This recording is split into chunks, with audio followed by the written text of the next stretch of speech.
Հաջորդը, որ կուզեի ներկայացնել, դա Հովհաննիսյանի բալզամն է, արդեն իմ անունով եմ դրել։ Դա էլ աշխարհում միակը ունիվերսալ բալզամ է, առաջինը ինչ է անում, ուրեմն կոտրված ոսկորներ։ Շատ արագ նպաստում է ոսկորների սրտաճմանը։ Ես մի հատ օրինակ բերեմ,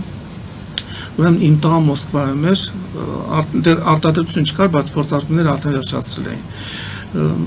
Փողոց անցնելուց ընկել է եւ ուսը կոտրել է։ Ասեցին, որ բժիշկները ասեցին պետքա շոուերով ամրացնել, բան ռենտգեն ուղարկեց այստեղ ցույց տվեցի մեր բժիշկներին, տրավմատոլոգներին։ Նրանք էլ ասեցին, այո, պետքա շոուերով անեմ։ Բարեբախտաբար իմ փոքր տան գնում էր Մոսկվա, տվեցի, ասեցի, ոչ մի վիրահատություն։ Ասեք 2000 կիլոմետր ենքով հեռավորության վրա ես իմ տղային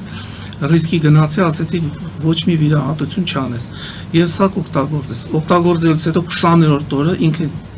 ինձ նկար է ուղարկում, այդ կոտրած ձեռքով իր ծանր երեխային բռնել, ասում ինչ ես անում։ Պապա ասում, անցելա ոչ մի բան չի։